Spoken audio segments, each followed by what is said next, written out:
touchdowns because that's just what the metrics and all the stats and everything else is telling me. Get mad at me, kill the messenger.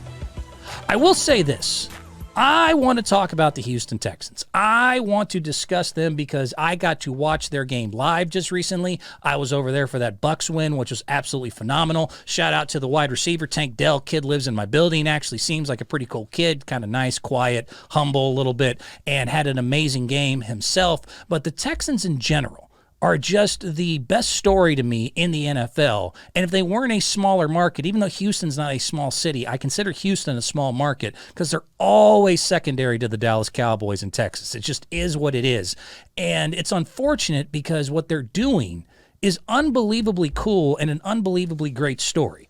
I mean, if there's anybody that can actually be the epitome of the "we'll see" mantra. This is something in my own life and something that a lot of people use, very inspirational story.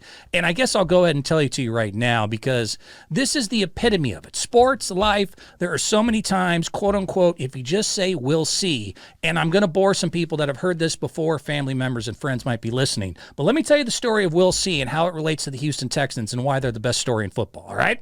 Yeah, okay. Here's the story I'm going to tell you. It goes a little something like this. The "we'll see" story goes like this. Long time ago, let's say 500 years ago, there was a farmer, an old man and a son on a village somewhere. And they had one horse left. They had this only one horse left to make their entire farm, to plow the fields and do all that stuff. So one day, the old man and the son are asleep and the horse runs off.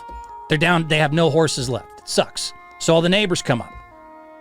Go, "Oh my God, you lost your last horse. This is terrible." The old man only says, "We'll see." About a week later, the horse comes back. Turns out it sniffed out another mare. So now it comes back not just by itself, it has two horses. So now they don't have one, they have two horses. They are able to get double the work in half the time. Neighbors come back. "Oh my God, isn't this awesome? We thought your horse was gone. Turns out it's back. Now you got two horses. Isn't that great?" Old man says, "We'll see." Son tries to train the new horse, get it ready. Horrible accident happens. Horse goes nuts, mangles his leg. The son actually loses his leg, gets his leg amputated. Neighbors come back. "Oh my God, your son lost his leg. This is terrible." Old man just says, "We'll see." A couple months go by, a giant army cavalry comes in and says, "Look, we need every able-bodied young man we can find out here. We need your son to come fight in this battle coming up a little bit down the ways here." Old man says, "Well, I don't know what to tell you. My son's missing a leg." He ends up not having to fight in that battle where everybody that went to that battle died. All the neighbors come back. "Isn't that great? Your son didn't have to go to battle. He's still alive." Old man says, "We'll see." The point of that story is that no matter what happens, good or bad, only time can tell you what's going to actually be good or bad. You can't judge things always that simply in the moment. And the Houston Texans, to me, are the epitome of somebody, and if anyone can learn a lesson through sports about how "we'll see" actually works in life, and only time will tell in life, the Houston Texans are just the poster child of it. Does anybody remember January 8, 2022? Texans fan do. A lot of people may not remember this story. A lot of people may not remember just last year, it was the last game for the Houston Texans. They were one game away from the number one pick. Everything at their horrible season had worked out beautifully, though, because the way the system's set up, they were going to have the number one pick overall coming into 2023. And then Davis Mills happened, and this was absolutely unbelievable. Do y'all remember this? It was 4th and 20. They were down, I want to say, 24-31 with only like a minute and something left. 4th and 20. They're one loss away from the number one overall pick. And instead of that actually happening, Texans fans lost their mind because not only did David Mills actually complete that touchdown pass on a 4th and 20, but then they were able to go for 2 points right after this. I mean, this is just their nightmare in general. A meaningless game at the end of the season. All we got to do is do all we did all year and lose this last game, and we'll have the number one overall pick, and we'll get Bryce Young, and we'll be able to go into the future, and everything's going to be beautiful, right? So, I mean, on 4th and 20, why do you actually complete that pass? Why do you actually complete that touchdown? Oh, my God, you're going to go for it for the win, and they get it done. They end up winning the game. And Texans fans were so pissed off and so frustrated. Oh my God, we lost the number one. We lost Bryce Young. What are we going to do? This is our typical life. This is the way things go as a Texans fan. Oh, nothing could be worse. We ended up winning a game we shouldn't have won. Now we lost the overall number one. We're going to lose out on Bryce Young. Everything's horrible. Everything's going to be terrible. We'll see. Because what happened? You got C.J. Stroud instead. You were able to use the rest of the draft capital you had to trade up to number 3 and get Will Anderson. This is what I'm talking about. This is what I'm saying. You can never tell until things actually work out because C.J. Stroud, again, I was there for that game. That dude is unbelievably legit. C.J. Stroud is a top 10 quarterback already in this league. C.J. Stroud is the franchise QB the Houston Texans have wanted and dreamed and asked for a very long time. This was so cool to actually see this actual comeback live. But instead of having the worst day ever, everything was terrible, your life is over, you ended up having to get the number 2 and settle for that instead of number 1. Not only do you get C.J. Stroud handed to you at number 2, you got Will Anderson because you're able to trade up at number 3 and be able to just completely change your franchise along with your new coach, D'Amico Ryans. But C.J. Stroud is clearly right now the better quarterback over Bryce Young. Clearly. What he did here was unbelievable. C.J. Stroud, just so you know, now has 14 touchdowns to 1 interception. He's actually 7th in the league right now, 2,720 yards. At 283.3 yards per game, he's number 3 in the entire NFL. And still 5th in yards per attempt. He's not a dinker and dunker. He sees things. He's clutch, as we saw in this game, absolutely clutch. He leads the team. He makes them believe. And this game versus the Buccaneers, he just set all sorts of history. It was unbelievable. 470 yards. 5 touchdowns, the game winner with 0 interceptions. This dude absolutely destroyed this Buccaneers team, who's not that bad this year. C.J. Stroud, by the end of this game, ended up having the most passing yards for a rookie quarterback ever. He was the youngest ever to ever throw for 450 plus. He was the 6th quarterback ever in NFL history, not rookies, quarterbacks in NFL history, to have 450 yards, 5 touchdowns, and no interceptions in a game. Oh, but we lost number 1. It was the worst thing in the world. You ended up getting, I can't believe they beat the Colts at the end there. Our luck is so terrible. Everything's so terrible. Our life sucks. Turns out you ended up being just in a perfect situation because it looks like, not only along with C.J. Stroud, who does look like a top 10 QB already, a franchise quarterback, something you absolutely need. Turns out Will Anderson's no joke either. Turns out that defense is starting to pick things up. Matter of fact, that defense is now number 10 in rush defense. They've only allowed 20.6 per game this year. And 5 of their last 6 games, the Texans defense has allowed 17 points, 6 points, 19, 13, and 13 in their last 5 of 6. The defense is starting to pick things up. Anderson is starting to look like just as good or maybe just as useful of a pick as anybody else in that top 5 to 10. And you have your franchise quarterback in C.J. Stroud, who looks like he's just going to lead the Texans into the future. Everything looks bright. It is perfectly the example of what I said. You never know if things are good or bad until they actually get time to play out. We have played this out, and it looks like you are doing so much better than the Panthers, who everyone was so excited for when they had the number 1 pick. Everyone thought they ended up catching the biggest break because the Houston Texans, quote-unquote, blew it by winning the game last year and causing this whole chain of events. Turns out this whole chain of events have them looking great. If Jacksonville wasn't coming on as strong as they were, I would say they are the easy favorites to win their division, and I still think they can win their division. We'll see. All right, what else did I want to get into today? I have to apologize to Nikola Jokic, and I don't want to, but I have to. I don't want to, but I have to. I'm sorry. Sorry, Jokic, you're right. So sorry. I'm sorry. You're right. Jokic is right. Who needs practice? Who needs to work hard? It's unbelievable. It really is. Nikola Jokic, son of a bitch. I gave him all this crap all offseason. I have been picking on Nikola Jokic and the Denver Nuggets relentlessly because everything I was told says you have to work hard in the offseason to repeat. Everything I've been told says you cannot just waltz in with no practice, with not taking anything serious, and expect to be able to repeat with the bullseye on your back. Wrong. You can't win MVP if you don't pick up the ball all offseason. Wrong again. This big Serbian sumbitch. This dude has proven me that I don't know what the hell I'm talking about when it comes to Nikola Jokic or the Denver Nuggets. Denver Nuggets are currently 7-1. Looks like they are very much a favorite to repeat. He's averaging 28.4, 12.9, 8.4 assists so far, shooting 63% from the field and 39% from threes, without taking any offseason serious at all. Nikola Jokic does not give a crap. I'm used to the Kobes, the Jordans, the Magics, who you hear, oh man, they're in the lab. Steph Curry, every year they're in the lab, they're working on everything because they know that next year everyone's gunning for them and they got to be ready and they got to be prepared. And this big, slow Serbian sumbitch, every time I caught him, he was doing something like this. Every time I saw a video, his fat ass was dancing, drinking beer, playing with horses. I mean, doing anything but picking up a basketball. And I mean anything but pick up a basketball. Joke's on me. Turns out, apparently, for some people, it's more important to have balance. To be able to, balance your life between work and play. He definitely knows how to play. Look at this dude. This was him all offseason. This dude was not in the gym. This dude was not like, oh my God, what else? He's not doing Kobe Bryant type stuff. Like, what parts of my game are good but need to be stronger or whatever else. I sat around on my big fat ass in Serbia, hung out with the wife and daughter, make love to wife, play with daughter, play with horse, drink beer, pick up basketball, kiss my Serbian ass. I don't need pick up basketball. I'm Nikola Jokic MVP champion. And I'll be damned. I'll be gosh darned it. This big sumbitch is already kicking ass. Denver Nuggets 7-1.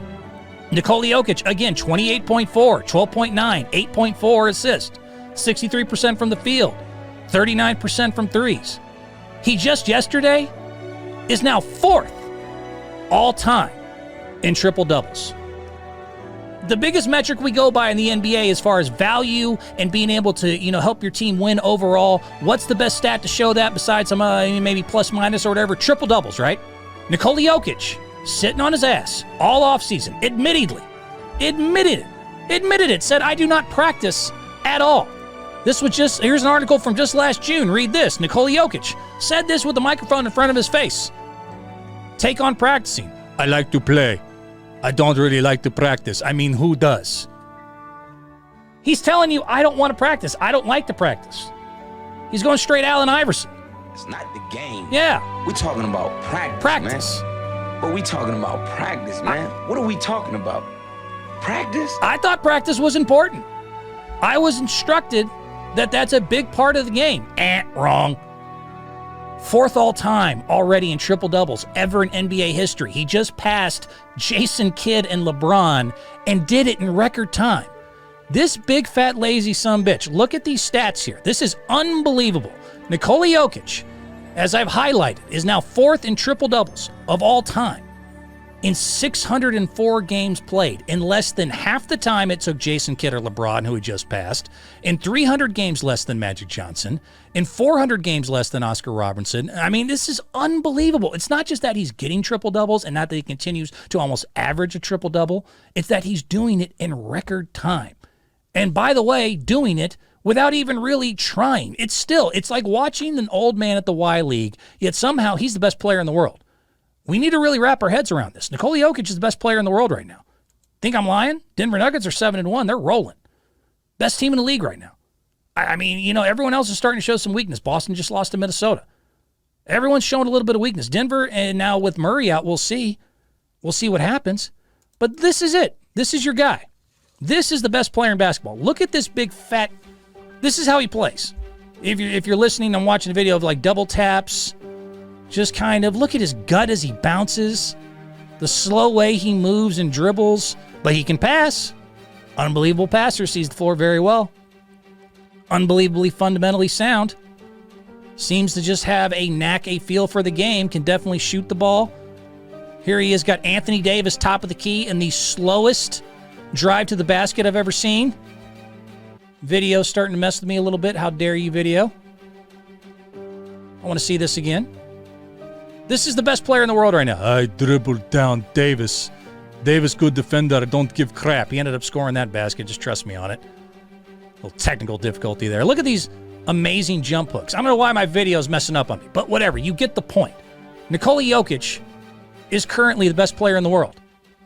With the slowest, lamest moves you've ever seen, without any practice whatsoever, just absolutely doing his thing. And again, number one this year, Denver Nuggets, 7-1, looking like the MVP candidate again, admits he doesn't like practice, and is the all-time triple-doubles leader now at number 4, 4th all-time, above Jason Kidd, Wilt Chamberlain, James Harden, Larry Bird, and everybody else, and did it and LeBron James, and did it in record time. He did it 604 games.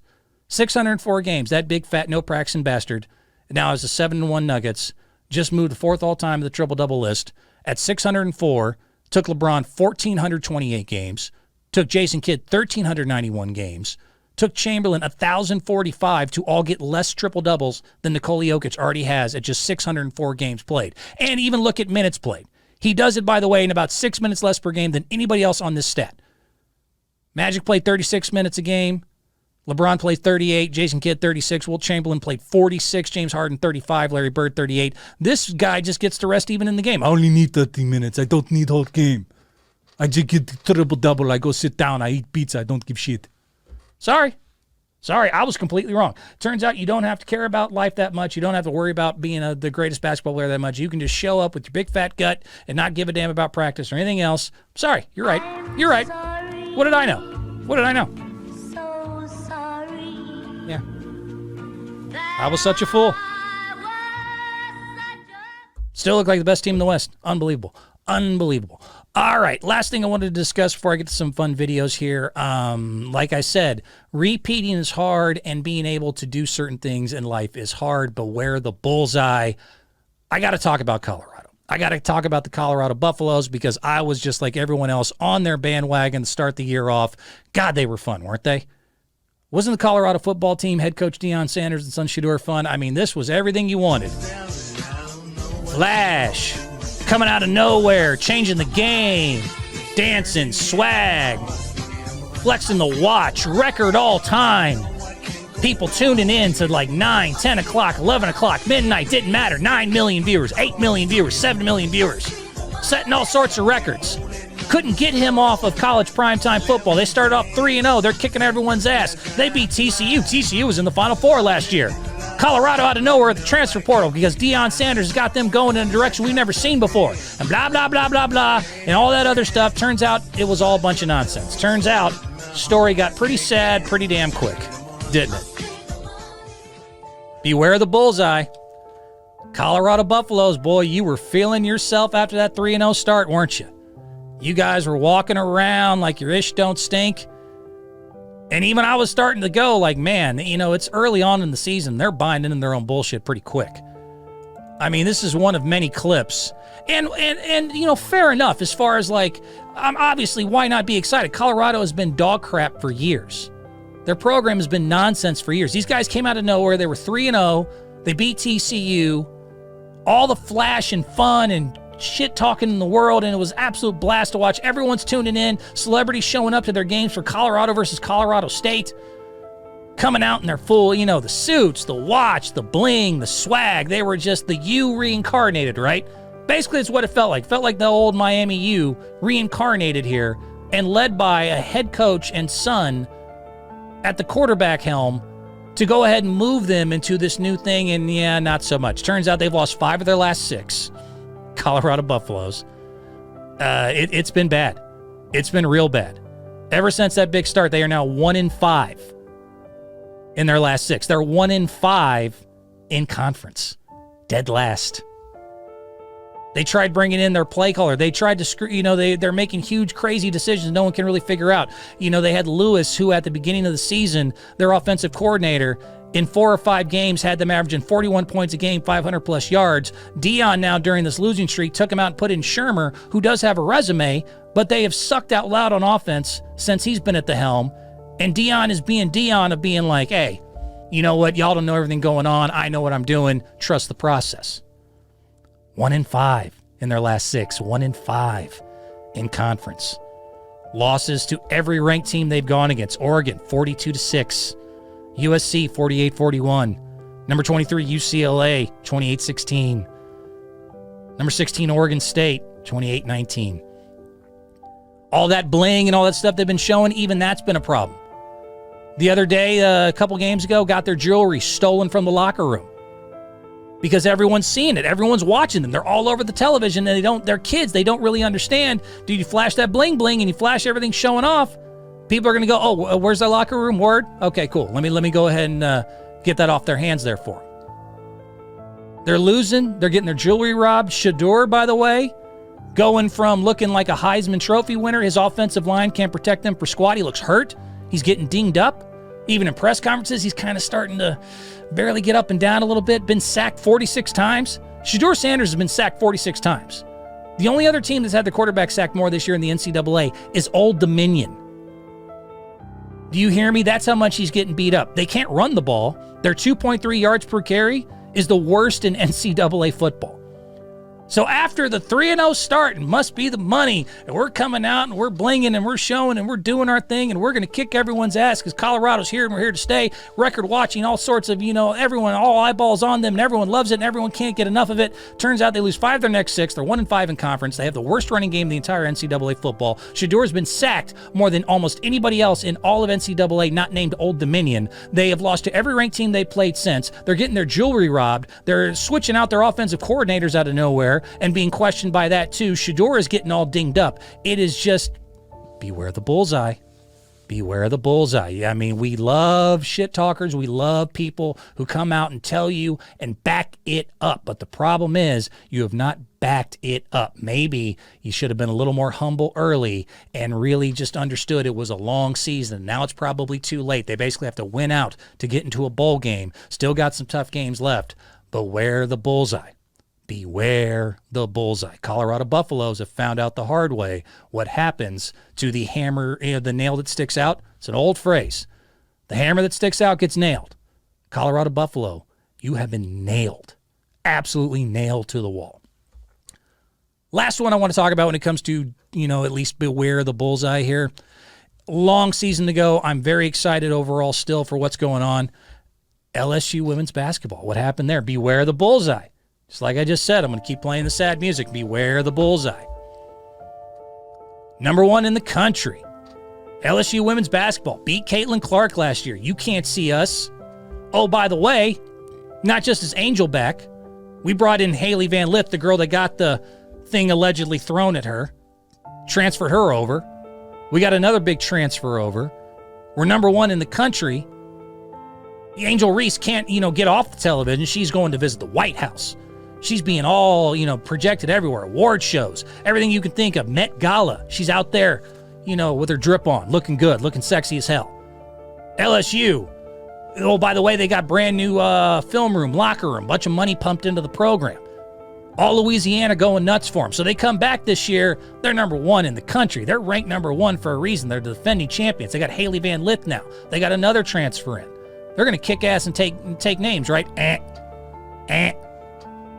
Upset by Colorado. First number 1 seed to blow their home opener since 95-96. It's been almost 20 years since a number 1 team has come out and lost the home opener. LSU just did. And not by a little bit. Got their ass kicked. This girl, Frida Foreman, who I've never heard of ever, had 27 points against them. Beware the bullseye.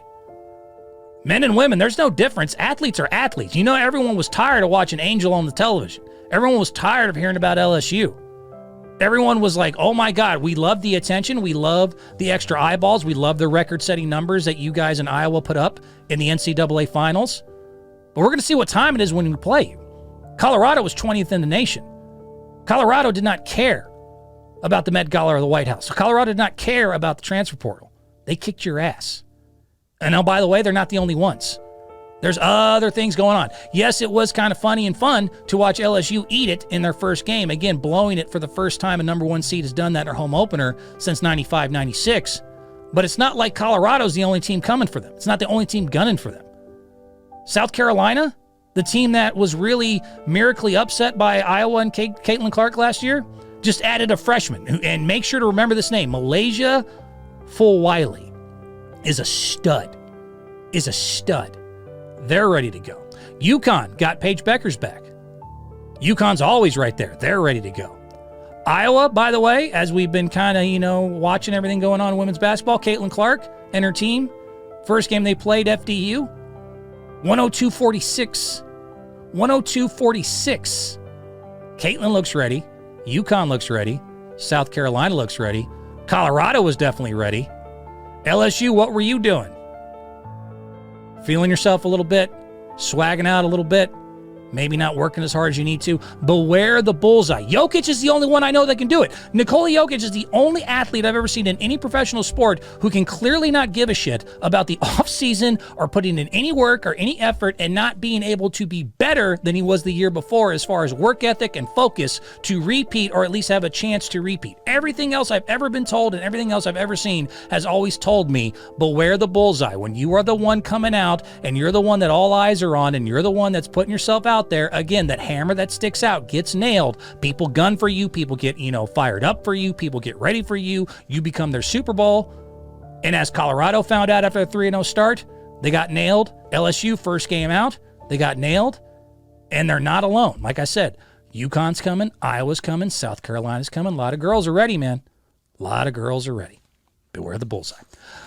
That's pretty much it. I think that's pretty much all I wanted to cover today. I want to have some fun now and get to a few videos. Let's go ahead and do that. I got some good ones today. You seen it? You seen it? Don't look at me. Don't look at me, little puppet. Have you seen this? Have you read about this? Bonus feature at the end of the show. I like to react to dumb, cringeworthy, or just overall awesome videos. Make sure to tune in onto our YouTube channel, Tricky Guy Sports, because this is the part you get to watch and ride along with us. Ride along. I talks good on the talkie box. Kiss my ass. Just go to YouTube, check it out, Tricky Guy Sports. It's the video section. It's fun. Don't put pressure on me to always get every word right. This is one take. This is one damn take. That was immature. Speaking of immature, let me start off with that one. This is basketball, technically. Do I have this one ready? Please tell me I have this one ready. Oh, do I not have the kid? Where do I have it? You know what? Nope, don't have it. All right, well, that's off to a bad start. Oh, no, I do have it. I have it. Ah, ha, ha, ha. Ah, ha, ha. I have it. Immature basketball, technically. Some boy dribbling somewhere. Video speaks for itself. Check it out. Check it out. Dribbling along. Hey, ladies. Word? Let's see that again, instant replay. Some little, teenage middle school boys are some of the scariest human beings on earth. They have no soul. They have no compassion for anyone else but themselves. So little ding dong here showing off. Yeah, I can kind of dribble between my legs and my socks. You like that, girl? Clearly didn't plan that, but... I'm gonna beat your ass. Daddy.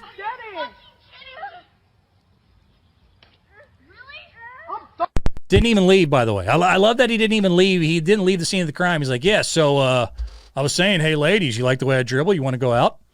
You want to hang out and do something? Gotta love that kid. You the real MVP. What else do I have that's fun here? Oh, boy. Oh, boy. I don't know for sure what race or, ethnicity this is. Let's talk about Chinese people. Stop that. This is interesting, though, just because of the ouch and the pain. And, man, this is just watch. This is a karate kick against women, I love you ladies, but don't listen, do you? You don't listen at all, do you? Check this out. Just call this Pepsi bottle kick gone wrong is the only name I have for it.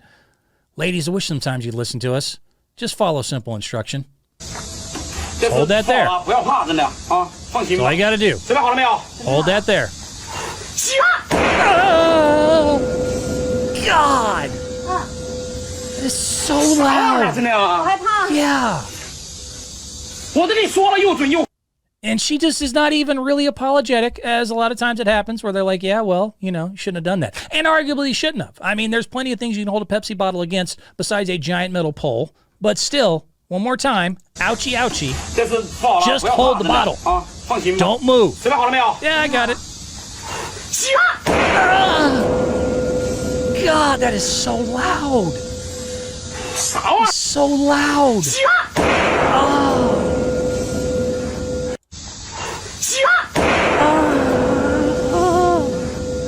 Damn it. Owie.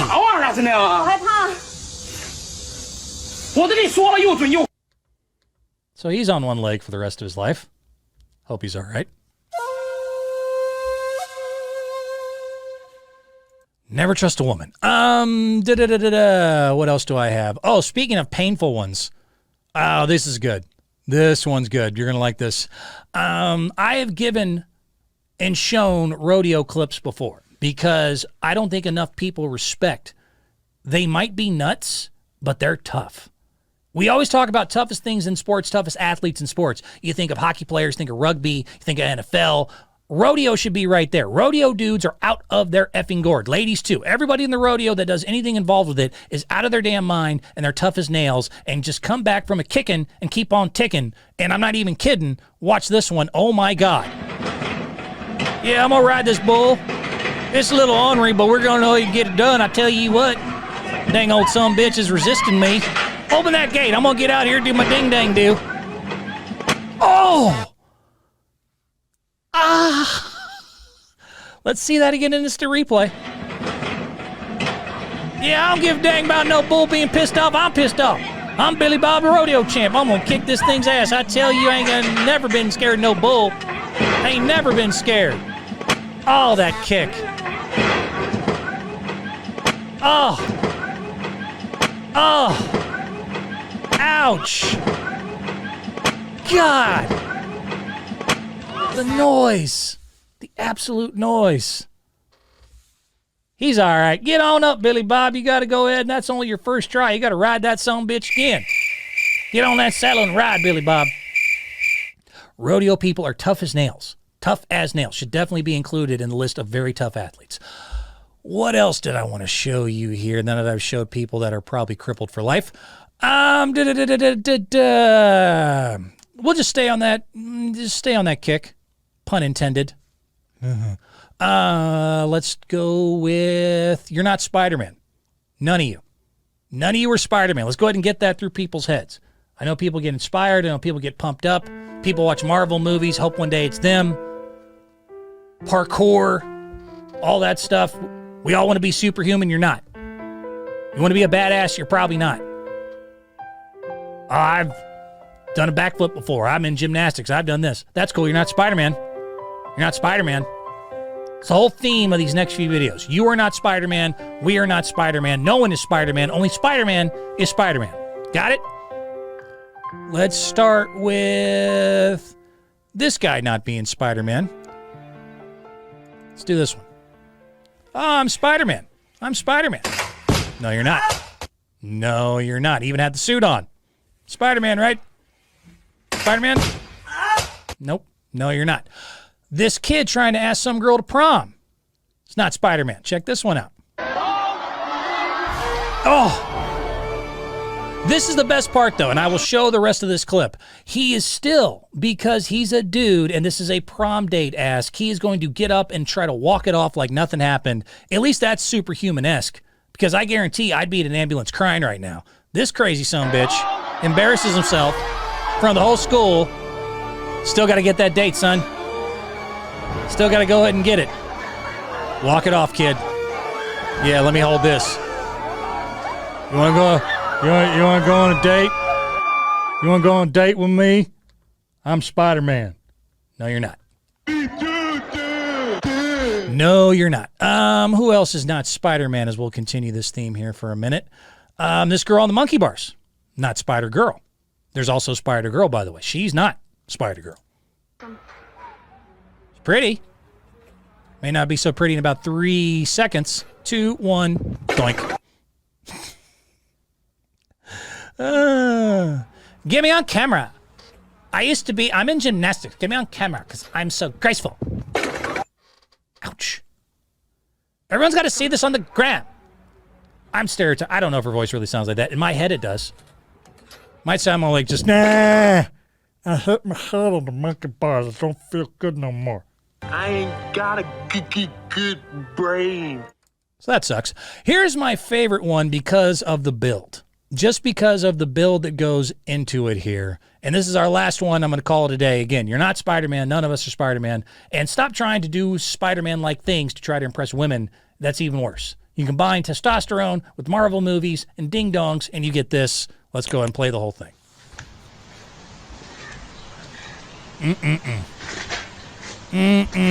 This dumb sumbitch here. My shoes are ridiculously slippery. Oh, So keep how are you climbing gonna then. get down?